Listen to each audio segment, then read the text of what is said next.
represented by the poets. On rocks I stood.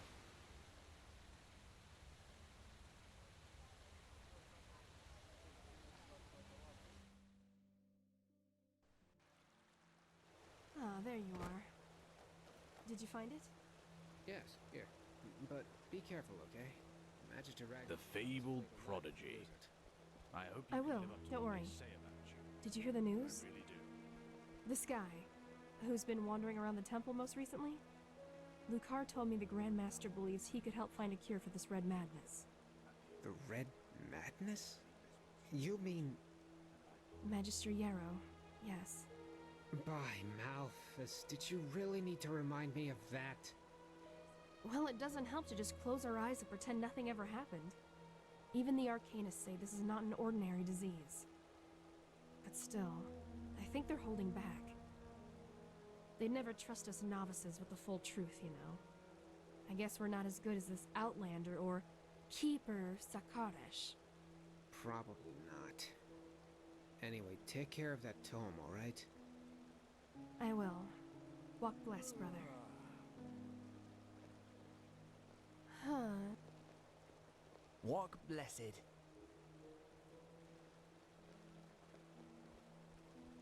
Mm-hmm.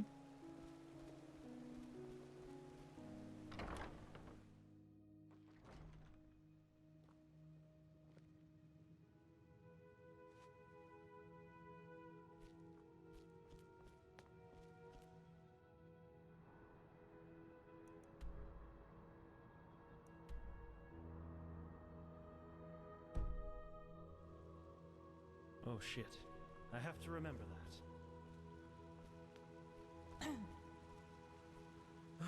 This just doesn't make sense.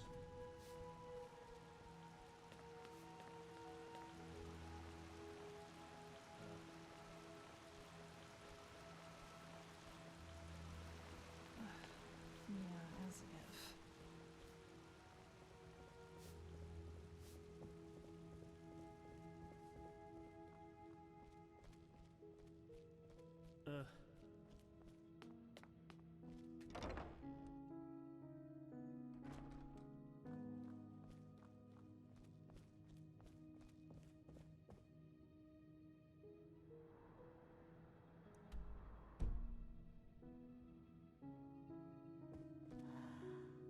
This is too That's beyond dangerous, me. whatever they want here.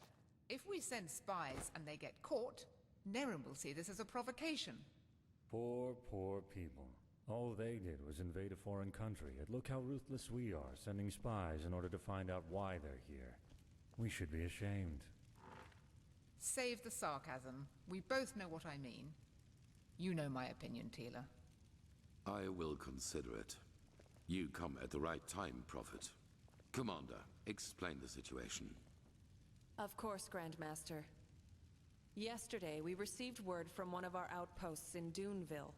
One of the fishermen there saw warships anchoring on an island some miles from shore. And they bear the Nerimese flag.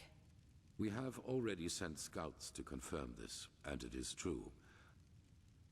The Nerimese have invaded our land. We have a suspicion. I suppose you know that the civil war in Nerim has ended 2 months ago. And who won it? The combined forces of the Northern and the Middle Realm, led by Taranor Korek of Kabait. The Southern rebels and the remnants of the Creator's Temple have been destroyed, once and for all. Now Nerim has been united under the banner of the Free People of Nerim, how they like to call themselves. And this could be the reason for these warships.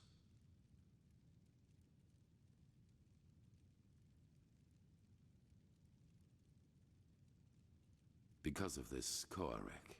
It is said that he helped Narathzul Aranthiel shortly before the Lightborn were slain.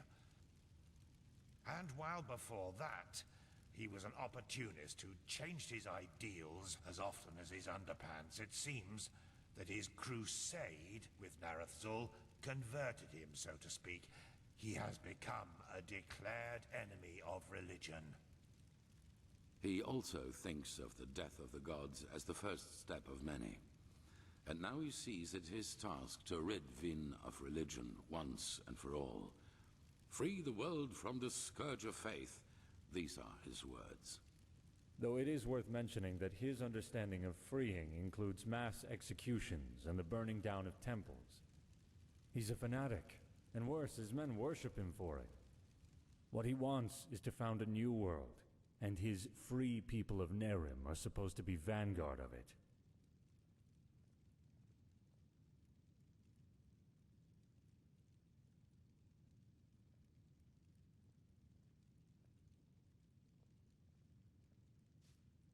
Correct. What Korek doesn't understand is that we're doing this to prevent a crisis.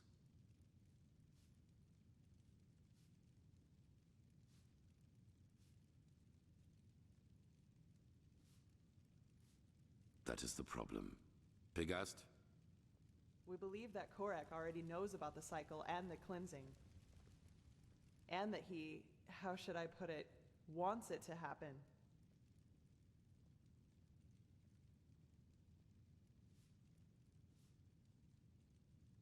I'm afraid so. I know how strange this sounds, but in a way it makes sense. For him, Enderal as the home of the Holy Order is the epitome of ignorance and stagnation. And we suppose he even knows that we are fighting these High Ones. But in his eyes, everything a paragon of the Old Order tries to prevent from happening must be something good. Maybe he even sees the High Ones as prophets of his new era. Who knows? Fanatics are unpredictable. Right now, this is only an assumption, but we have to know.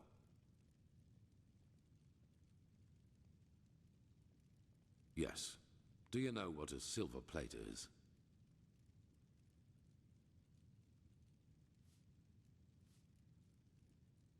Good. Then you know that they possess the power to transfer sound from one plate to the other. Our plan is to place 2 of the plates in their camp. That way we can sound them out without risk. You, Firespark, and the mercenary, Dalvarek. However, you cannot travel to the island by ship. That would be too conspicuous. We found out that the Pyreans had some kind of underground transporting system. Under-trains, that's what they called them. These trains connected the most important regions of the realm with each other, and thus probably also the temple on the island where Korek's ships set anchor. If we can manage to find one of these trains, we could use them to get right to his camp. And, as it happens, we have information about a Pyrean temple in the Crystal Forest. One that is still intact enough for us to find a way into one of these trains. The Living Temple. That's how you call it, yes. But enough of the chit-chat. First of all, we need to find the gem that is used to open the gate of the temple. And I have a guess where we could find it. A village called Fogville, not far from the Whisperwood. As soon as possible. Joseph the mercenary has already traveled to Fogville, and you should do the same. I will meet you there. So we are talking about accomplished facts, or what? It is the only way. I'm sorry, Natara. Prophet, I'm counting on you. Find out why Korek is here.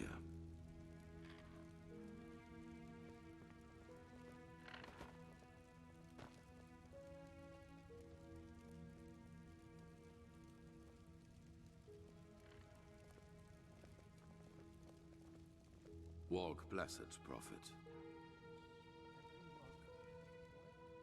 I am. Why do you ask?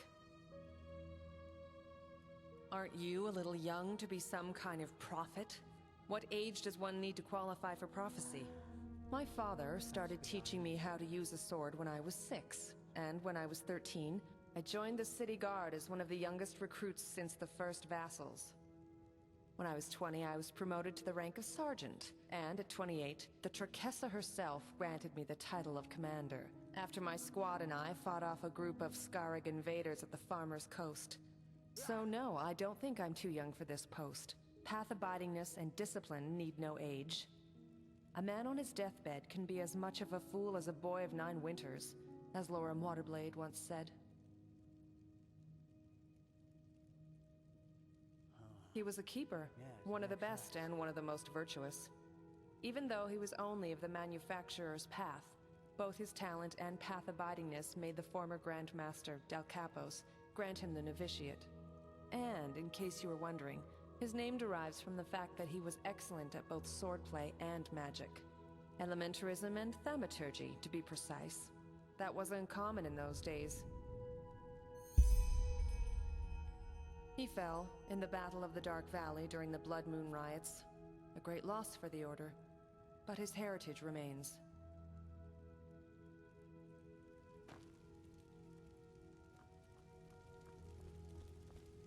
Huh? Oh, hello. You're the companion of that mercenary, aren't you? Dalveric, or whatever his name is. I don't want to be disrespectful, but are times so bad that the Order needs to resort to hiring mercenaries? I just don't know.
My sir?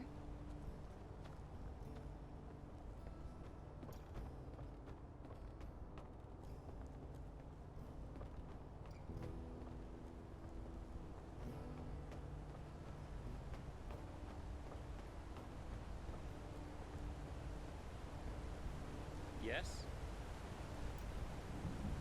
Walk blessed, friend. Huh. So God's hand did find someone after all. I'm glad she did. Yes, I can take you to this island, but be careful, will you? The last time I went there, I think I saw bone rippers from the distance.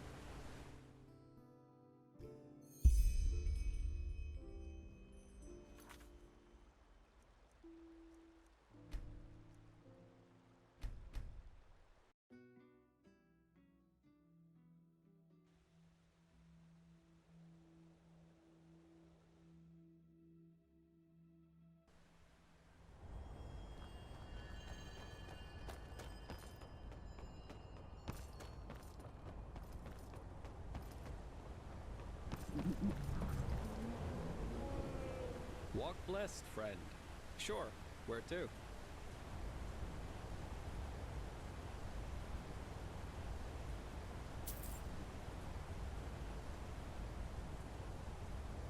So much to do, so little time.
Keep your chin up.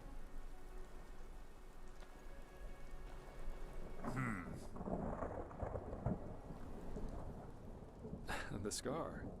Well, let's put it this way. If you one day end up in a Talgalean tavern and two 6-foot-tall Arazalian women invite you into their room, you should either damn well know who they are or make a run for it. Never heard of it? It's the capital of Araziel. At least if you ask the civilized people. Blasted blistering blazes! What the heck took you so long? We've been waiting for ages. Hands up. What Guilty. matters now is that we find Some the rich gem snob had hired me that back opens then the to bring him a temple. totem from one of the camps of the free people. That is, the Arazalians who worship their ancestors' gods, instead of the Lightborn, and live as nomads. No idea how much you know about Araziel, but the free people have been in conflict with the civilized people, who do worship the Lightborn for centuries now. Assassinations, blood feuds, and so on. The usual if two sides both believe they know it all better. Anyway, obviously this job of mine originated from that feud. The totem belonged to a free tribe, and the snob wanted it in order to publicly defile it. So I got it for him.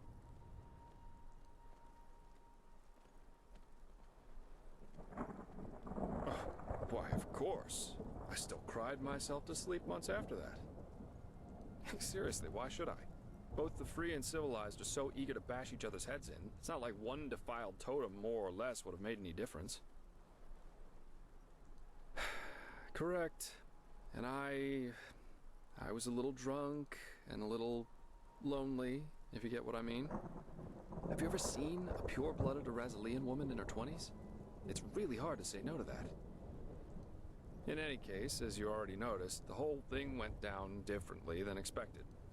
My face made acquaintances with a table leg and 4 absolutely untender women's feet and hands. And of course the totem was gone, together with all my clothing and money. I guess I had that coming somehow. That's what happens if you ask your loins rather than your head in the wrong situations.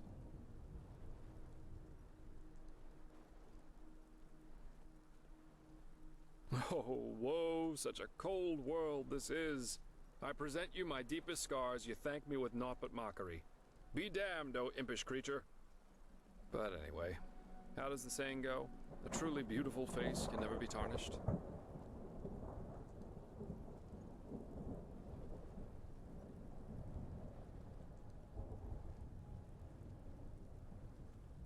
Facts remain facts.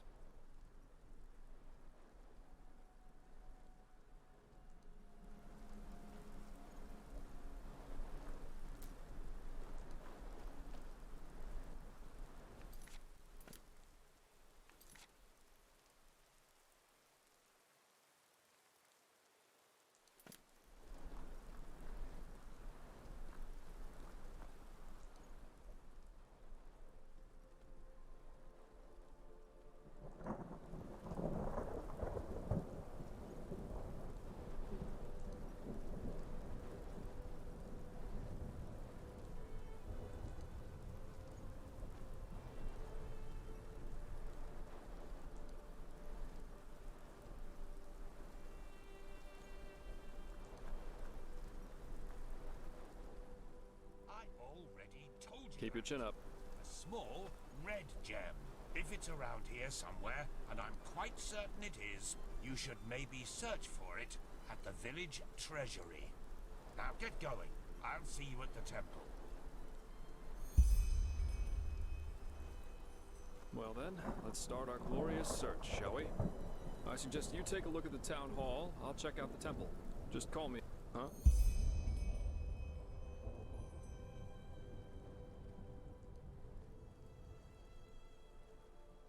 About Fogville? Yeah, quite a lot actually. The story's always fascinated me. You haven't heard of it, I take it. What do you want to know?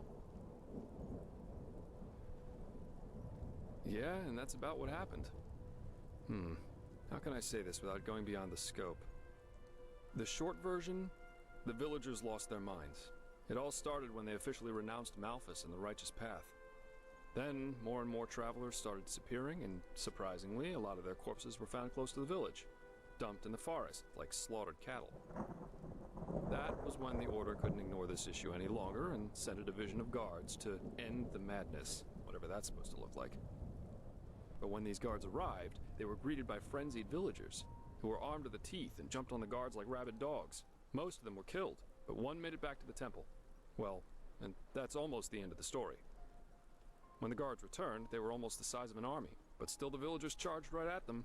You can imagine the result.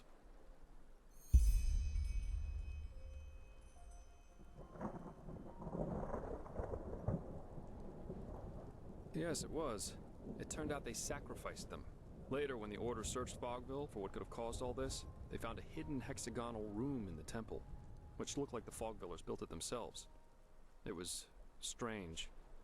There were exactly 6 paintings, one on each wall, and they all depicted unholy scenes, whatever that may mean.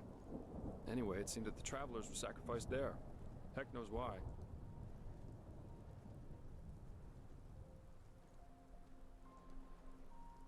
As I said, they were mad, and this is also how they fought, regardless of the consequences.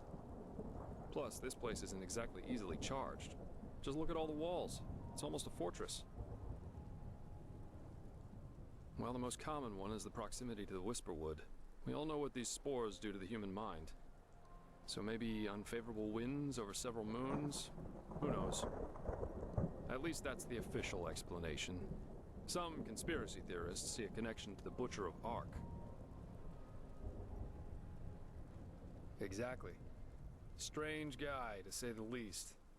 You know, shortly before he killed himself, he left an autobiography. And even though the Order officially forbids owning it, there are collectors who established an entire cult around that Tannerson character. There's a lot of speculation going on about this entire myth, and some of it's quite bizarre and morbid, if you ask me. Anyway. Keep your chin up.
that was quick. Any luck? Let me see. Yeah, that's it. Well, then I guess that means off to the temple. You ready? Keep your chin up.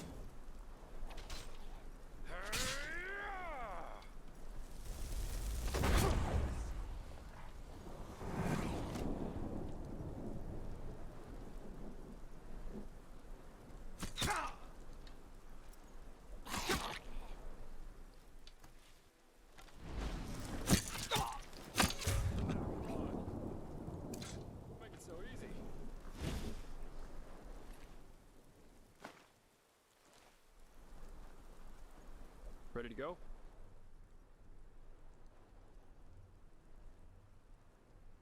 Good. Then lead the way.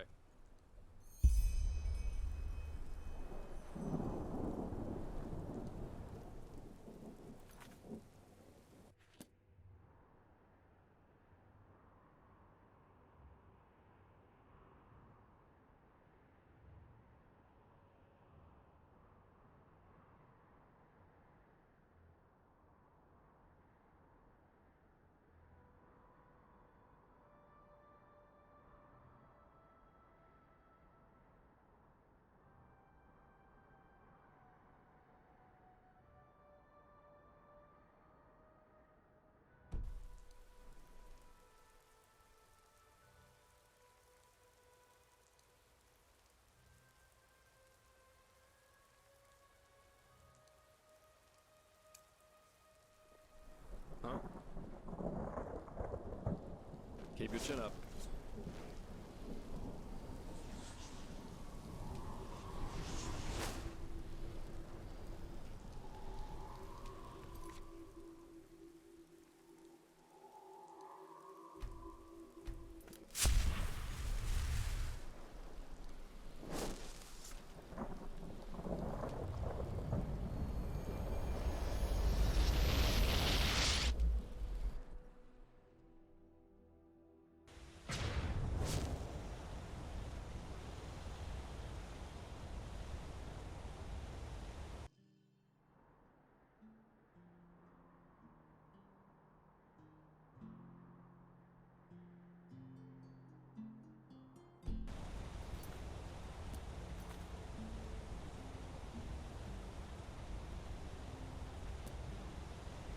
Walk blessed, friend.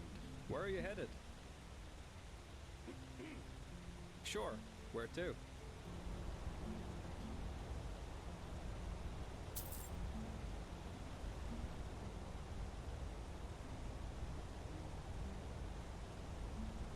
So much to do, so little time.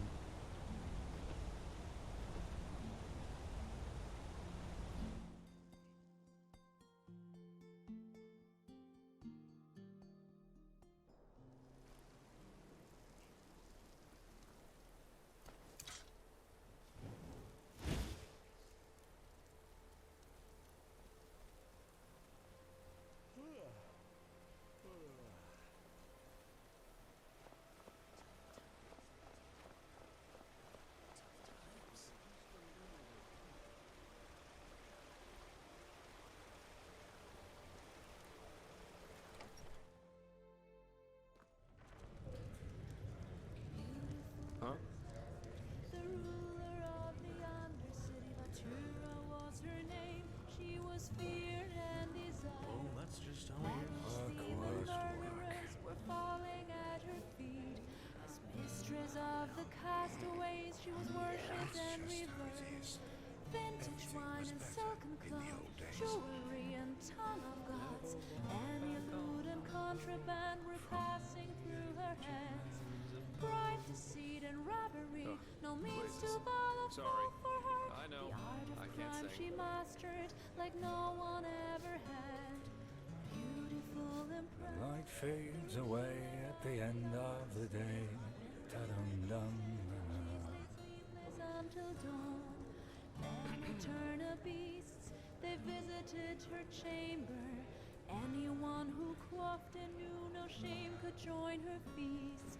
Her heart was empty, cold and sore, yet she craved for more and more. So little virtue left in her and nothing left to lose.